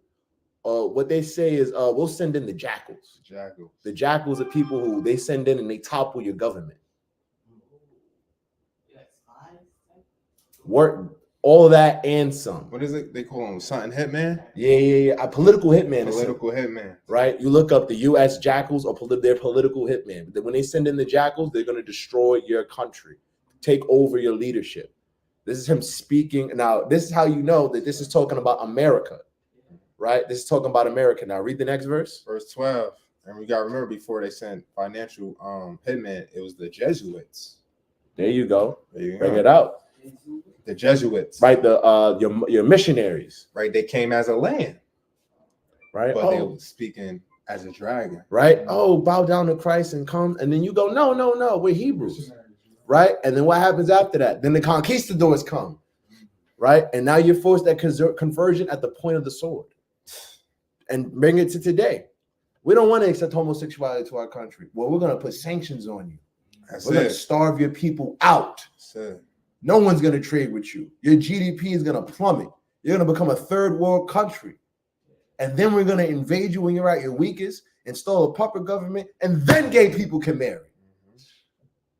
I think gays are the only ones you can't beat up in jail. Wow. I don't know, man. But I don't know. Yeah, you can stab the child molester. You can stab any. You can have any race war you want. You touch a gay nigga in jail, it's a whole other charge. That's crazy. They be gay. They be gay in jail, man. That's crazy. Exactly. Verse 12. And he exercises all the power of the first beast. So just like Rome conquered and ruled all the earth, America exercised the power of the fourth. That's why in Daniel's statue, remember, it said the feet were of iron and the toes were clay. They're iron just like the legs because America is just like Rome. You look at, you have Roman architecture, Roman, just like the Romans, we have the Senate, right? Roman military, Roman customs, right? There was something I saw on TikTok where it was like, they were asking white men, how often do you think about the Roman Empire? And all the white men were like, I think about it a lot, right? Read on. And he exercised all the power of the first beast before him. He caused the earth and them which dwell therein to worship the first beast, whose deadly wound was healed. Right? So we explained that that's talking about the Renaissance, right? Give me 2 Peter 3 and verse 7. 2 Peter 3 verse 7. 2 Peter 3 and verse 7. Y'all know how America worships the first beast, which is Rome? Actually, no, not yet. Okay, read the next verse. We'll jump in the gun. Select. 2 Peter 3. Verse 7. Hold that. But go back to it. We're gonna need that for the next verse. Verse 13. Yep. Verse 13. Revelation 13:13. And he doeth great wonders, so that he maketh fire come down from heaven on the earth in the sight of men. So that making fire coming down, this is again talking about those nuclear bombs, those weapons, right? Isaiah 54 verse 16, right? 2 Peter 3 and verse 7, right? The who is but a very select few countries that have that nuclear stockpile, right? There's not a lot of countries. It's mostly Esau. India has nuclear capability. China has it. Pakistan, right? But for the most part, it's European nations. Turkey, right? Turkey has it. Aside from that, it's France, right? Is Mo considered Esau? Say again. Is Mo considered Esau? Who? Moab. Mo, that's China. But they're not considered like Yeah, he did. heathen, but not. They heathen, yeah. No. They come from Moab. Right. They come from Moab. That's their forefather. Lot. Right? They're the children of Lot. Yeah, like Through Esau, incest. That's why they look like that. What he's referring to is, Yeah. I know what you're referring to is if you have a nuclear weapon, you have the spirit of Esau in you. Yes. Okay. Okay, you getting deep. And I think of like, remember that place that said we were working for clothes, and it's like China, everything made in China. Right. And now think about it. Yes. Now think about it. I'm glad you said that. That's a very good way to look at it. Yeah. Now remember, who does the most business with China? There you go. There you go. And that's what it says. They will worship and bow down to the beast. Because China, as much as they we hate America, this, that, and the third, but what do you got to still play pretty. You still got to dance with the devil. Damn.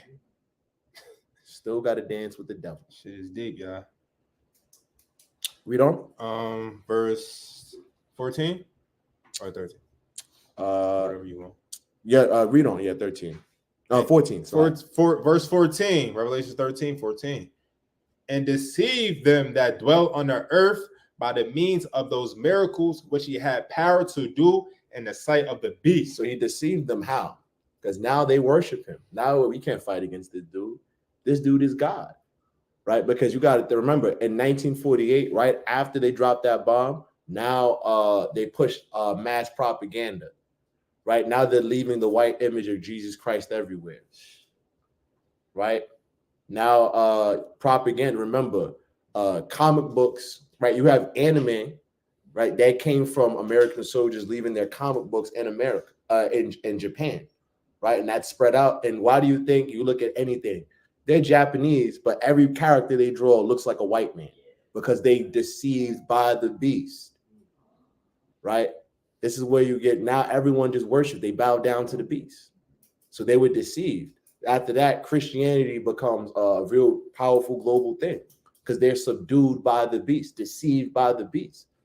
Because in these miracles, right? Meaning these bombs, the technology, right? Remember at this time, 1948, there was a time of just that time and period in general, a period of great innovation. You know, it wasn't just the bomb they created. But, you have computers, cell phones, a lot of things were created during that time period that made them say, damn, we can't fight against this white man. This dude, God must be working with this dude. How are they so powerful? Right? Read on. And 95% got the news media too. There you go. Yeah. Right? Owned by Amalek. Yeah. And they actually made innovations in communications. That was Amalek during World War II. The dude who created, who was big on that innovation at that time. I can't remember his name at the moment, but do your research. Mm-hmm. He was allowed in the military for the communication aspect of it because that's how influential he was. So they always had that. But remember, it goes back to what I said. Their blessing is war. Everything they had and they used for war. Right, even the communication. You had you'll see the person with the giant backpack, and he'll call up the commander. Yeah. The enemy is doing this. Bop, bop, bop, bop, bop. And then from there, they was like, all right, the telephone is cool. We can give that to people. Nothing in America, nothing that has been created is not used as a weapon. First and foremost, it always passes through the hands of the military. First and foremost, the first computer used in the military, telephone. The military, right? M&M's was created in the military to give soldiers chocolate. Yeah. Methamphetamine that was created by Hitler. That he wanted to make a super soldier, so he was giving his soldiers meth and ketamine. Chocolate bar. Not in the chocolate bar, you was. But the Germans, that's what they did. And now he's going off. Yeah, I'm talking about the M&Ms. Nah, yeah. Yeah, because it improves morale, right? So read on. Saying to them that dwell on the earth that they should make an image to the beast, which had the wound by a sword and did live. You explain the image, right? So now let's get into the image. Give me First Maccabees. First Maccabees 1. Is it 48? 3:48? Yes, 3 and 48. Thank you. 3 and 48.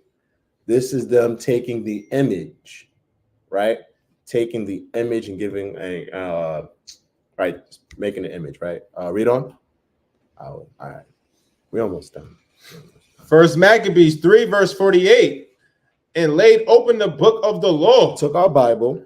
Wherein the heathen has sought to paint the likeness of their images. So this is why you see the 16th chapel, Raphael, right? You see all those pictures of God naked and man naked and Adam and Eve, all those famous paintings led by Leonardo da Vinci, all those famous Renaissance artists, right? Even and after that, in the Renaissance, you have write this down. What's called iconoclasm. Iconoclasm, right? I think I showed you guys. We went over the book before. This is a good book to get. That's Revelation 13, you was reading just now. No, First Maccabees 3. No, not that. That's like a precept. The precept, yep, First Maccabees 3 and verse 48. Yeah, that goes to Revelation 1. 13 and verse 14 and 15. Right. So you have, this is one of many books, right? You have this book, Art Treasures in Russia, where it shows the iconoclasm that they have done. Right, just to show one image. Look at this image of Mary, right, and Christ. If you notice, look at the difference between her hand and her face, the different textures. Look at just the face. Why is Christ's neck brown, but his face is white? Damn. Right? I'm not going to go too deep into this, right? We're going to read here. You guys look at this after, but take a look and examine it. Right? I'll give the book to brothers to go through later on and just look at the difference. This is an example of iconoclasm. That happened in, I think there was a Bible called the 1775 or something like that.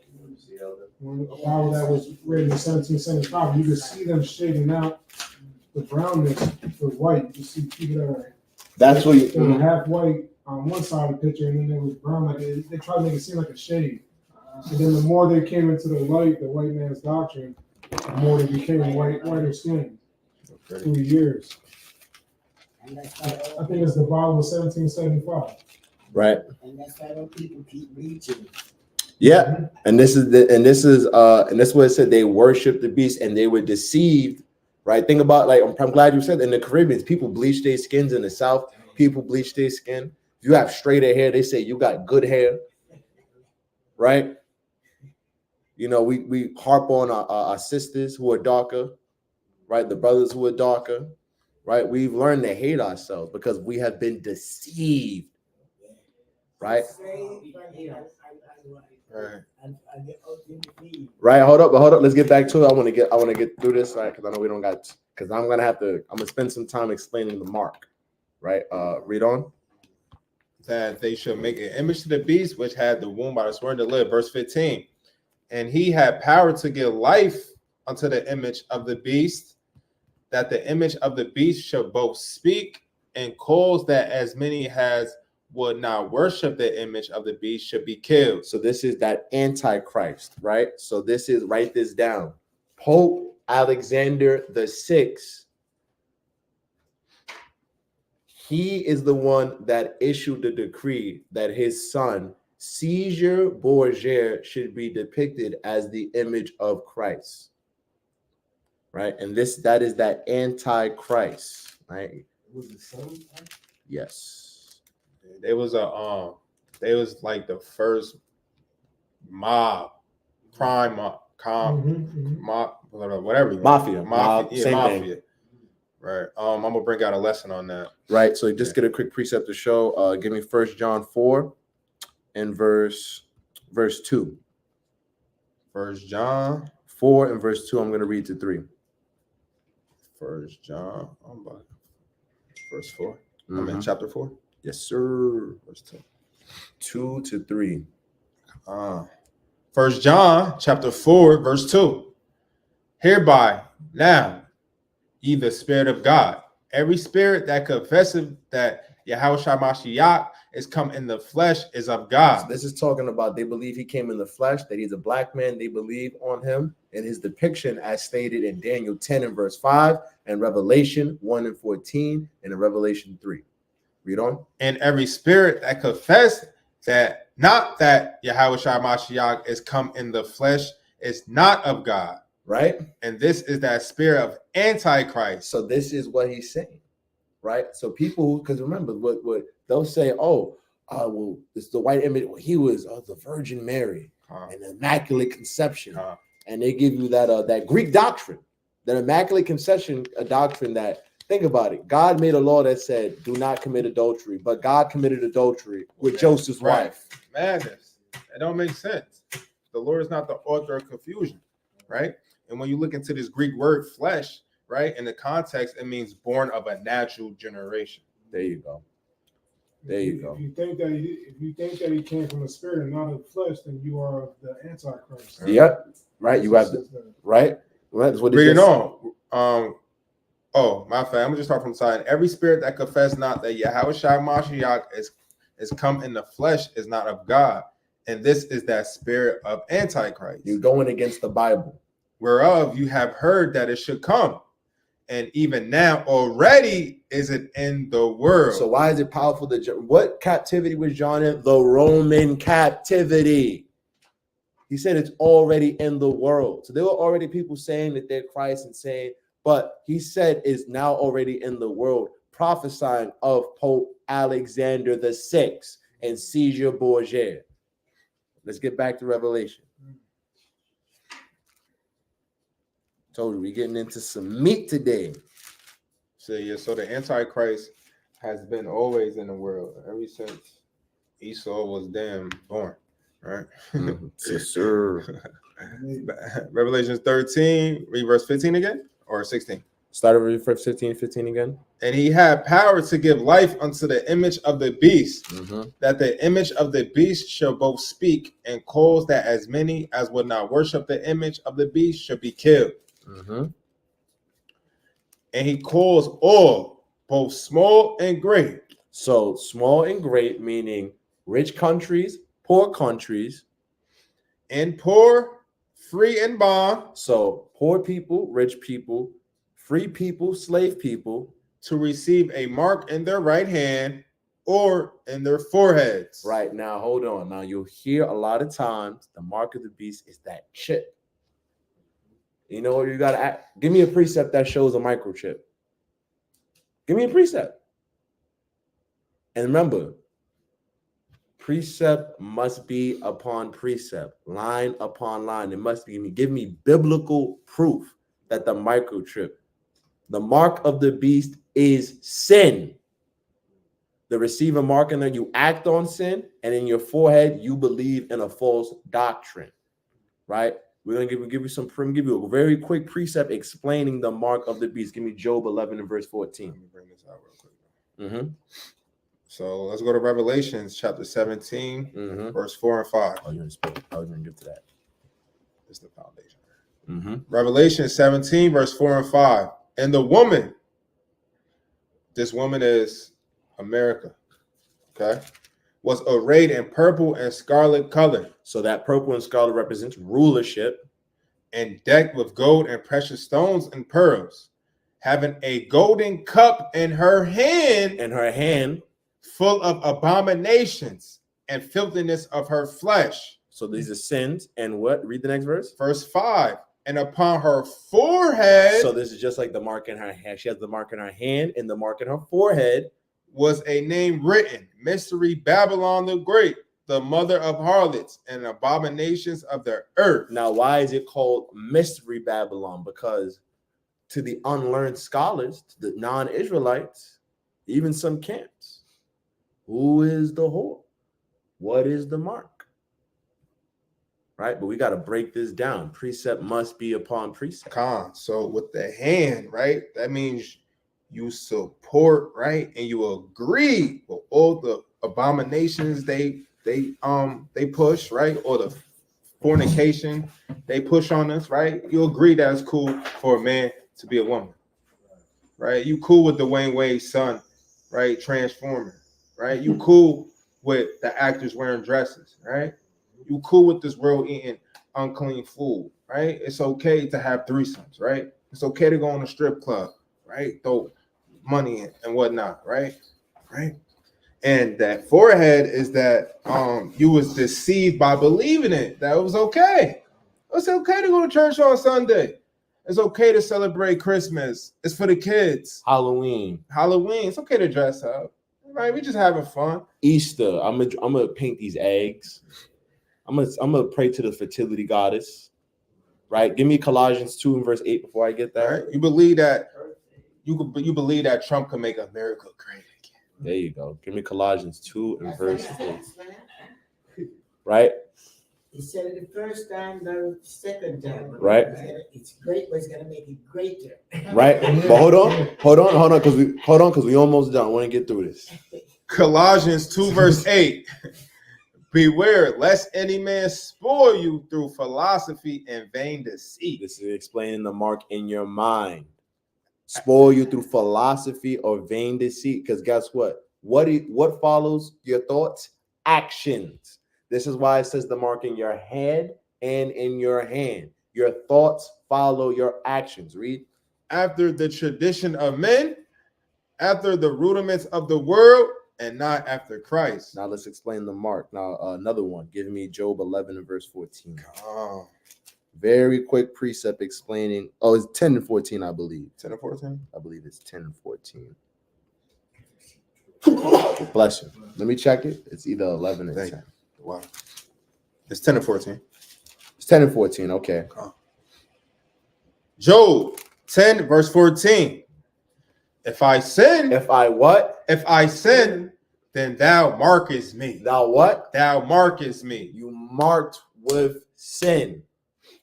Right? Read. And thou would not acquit me for my iniquity. Now you can be sealed also in the righteous way. Give me Isaiah 8 and 16. Isaiah 8 verse 16. Right? Because remember, this mark, because remember, if you're marked with sin, then you're being marked to be destroyed. Right? What does it say the wages of sin are? Death.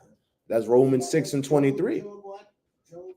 10 and 14. The 10 and 14.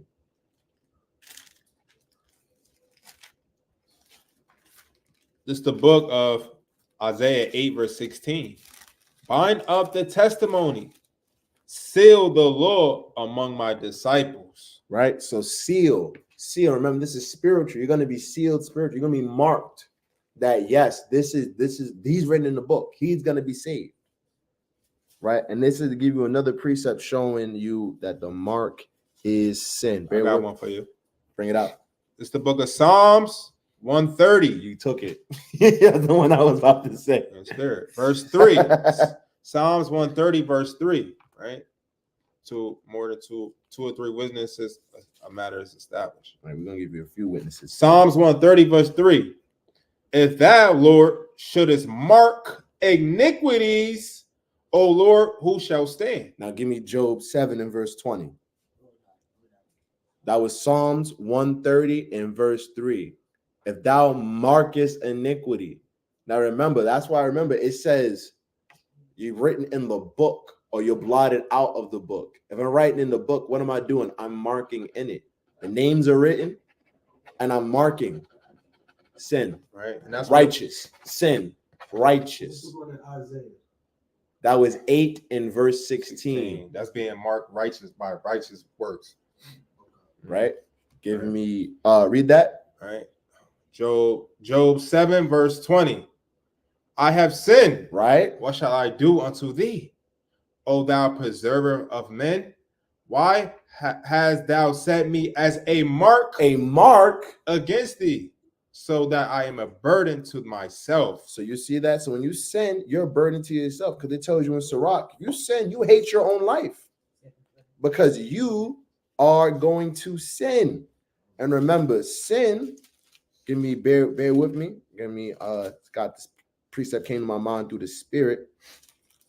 Where is it? Y'all remember, right? Again, that precept, we being marked right now. The books are open. Every time the brothers hit the street corners, what? The books of life is open, right? And then when we teach a brother, right? His book is open. He's comparing his life, his book, into what we bringing out, right? That is being the books being open right now. Us going out in the highways and byways teaching, us on the internet teaching. The books are open right now. Where is that? The thought of sin is foolishness in Proverbs. Oh, Proverbs 24:7. There it is. Thank you. Proverbs 24, verse 7. Is that wisdom is too high for? Oh no. No, the thought of sin is foolishness. What is it? It's in Proverbs. Hold on. Bear with me. Verse 9. Proverbs 24, verse 9. There it is. Thank you. The water. The thought of foolishness So this is you being marked in your mind. is sin. So the thought. So remember, this is you marked. You're marked, right? Remember, what follows, what precedes actions? Thought. Before that brother commits adultery, what does he say? Damn, that girl is bad. She need a man like me. What does that brother do before he eat that pork? Damn, that smells good. Grandma made the baby back ribs. The thought of sin is foolishness. And it says, and the scorner is an abomination to men. Just make sure that woman is not married, right? Right. And now and to show, you got something to say? This is a story, like when I was at work one time, I was having Oh, hold on. My bad. Hold on. We're gonna get into that after the class. No way. No, hold on. I got you. No worries. Right. You got another piece of that? Just to give another explanation, right? Another way for you to understand the mark that sin is the mark. Now think about this, right? Give me Genesis 6 and start at the top.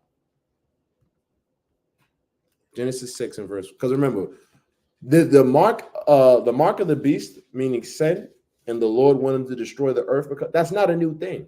Remember, he says in Isaiah, I've declared the end from the beginning. Right. So what was the first time that the earth was marked with so much sin that he had to destroy it? I got you. Mm-hmm. And it Genesis 6, verse 1.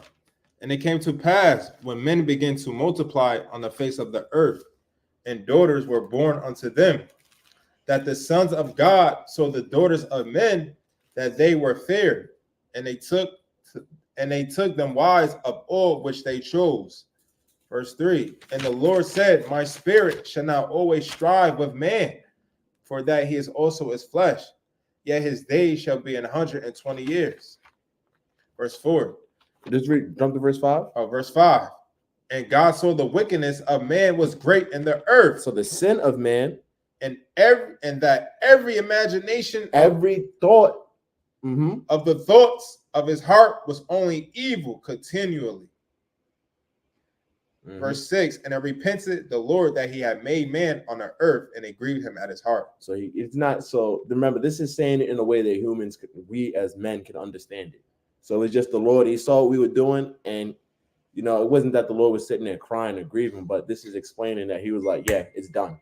Like, you guys are wilding, right? Just like you as a parent, when you have your kid goes off, it grieves you in your heart to see them do wrong. Right now, we're going to explain the buy or sell, right? Because remember, this is talking about sanctions, right? When you don't roll with America, right? You're not allowed to buy or sell. You're not committing sin. You're not going to make the same money, right? Precept on that to show you, right? Give me First Maccabees 8. Give me verse 1, and then I'm going to jump to verse 11. This is going into buying or selling. First Maccabees chapter 8, verse 1. Yes. First Maccabees chapter 8, verse 1. Now Judas had heard of the Romans. Now at this time, the Romans here, this is the Roman Republic. This is the Roman Republic. This is not the Roman Empire. Okay? It's a very key distinction. That they were mighty and valiant men, and such as would lovingly accept all that join themselves unto them, and make a league of amity with all that came unto them. So just like America today, right? You make that league with America. Well, we're going to accept LGBTQ. We're going to accept pork. We're going to accept the ways of America. Now jump to verse 11. Verse 11. It was told him besides how they destroyed and brought under their dominion all other kingdoms and isles that at any time resisted them. And isn't that what America does today? That's what they want to do to Russia, to China, all the countries they're sanctioning, right? Iran, right? Read on. Verse 12. But but with their friends and such as relied upon them, they kept enmity, and that they had conquered kingdoms both far and nigh, insomuch as all that heard of their name were afraid of them. Right. So this is just like America today. You don't have that. You're not marked with sin. You're not falling in the ways of America. You're a non-Christian nation, right? You don't follow that Roman Catholicism ways. You're going to be afraid of America. They're going to come against you. They're going to fight against you, right? There's more. So y'all understand, right? Y'all have the understanding on that, right? We short on time, so I'm not going to go to. Now I'm going to explain, right?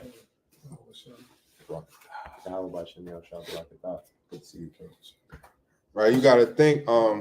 They set embargoes, right? Set embargoes. Remember what they did with Cuba? There you go. Perfect example. Fidel Castro. And Nobody could buy and sell to. That's what they try to do with Russia.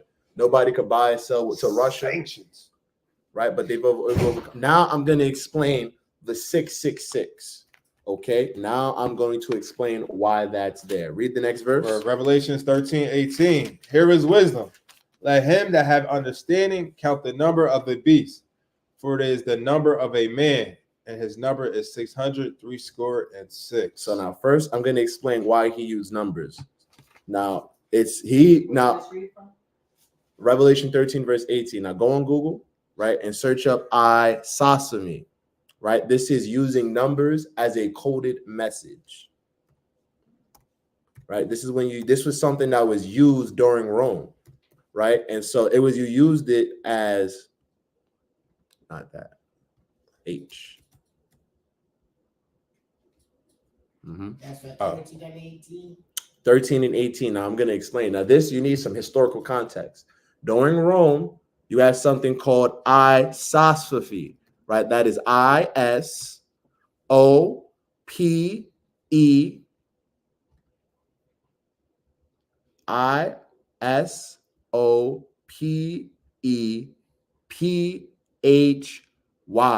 isophy, right? The technique of calculating the numerical value of Greek words by adding values to each letter and correlating words with the same numerical value. Okay, now pull up Esau in the Greek. Actually, to show that, just to show you that we had numerical values, right? And it's the same thing with and it's the same thing in Hebrew. Our letters have numerical values. They got that from us, right? Shout out Sakari. Yeah, that's good. Shout out to the brothers out here, y'all. Sakari for the Hebrew Bible. Right? Two of them. Right? So you see the characters. I'm sorry. Okay. In the Hebrew, right? And they were assigned numbers as well, the same as the Greek. Right? They got that from us. Right? So now pull up. 7 minutes. This is gonna be quick. So explain. So now you have the Greek numerical values. Right? Now pull up Esau. Right. Esau's name in the Greek.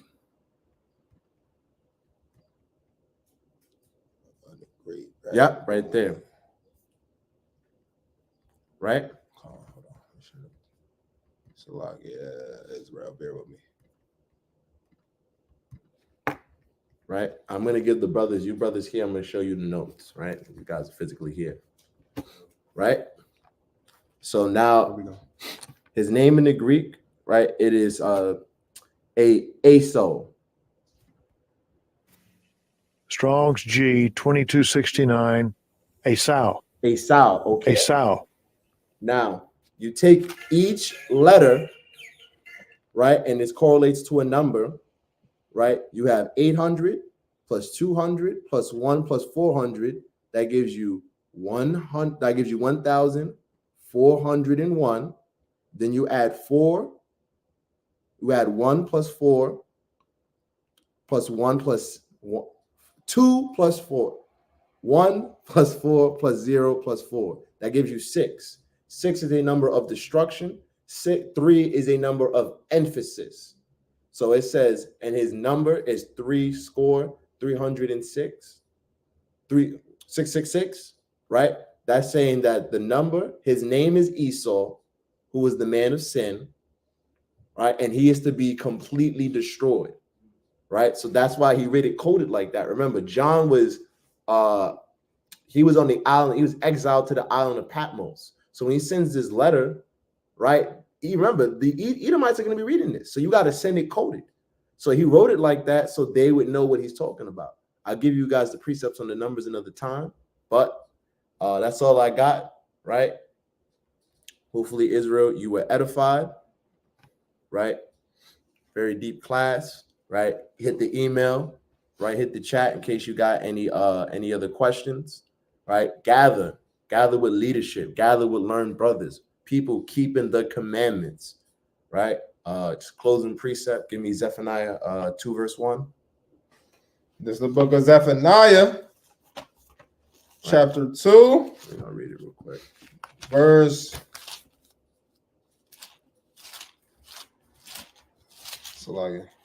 Verse 1. Gather yourselves together. Do what? Gather yourselves together. Yeah, gather together, O nation not desired. Before the decree bring forth, before the day pass as the shaft, before the fierce anger of Yahweh come upon you, before the day of the Lord's anger come upon you.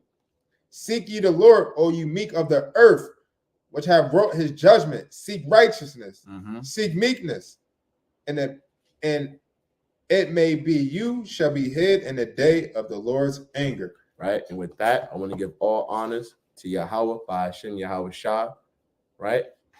Edifying, to be able to edify Israel through the spirit, right?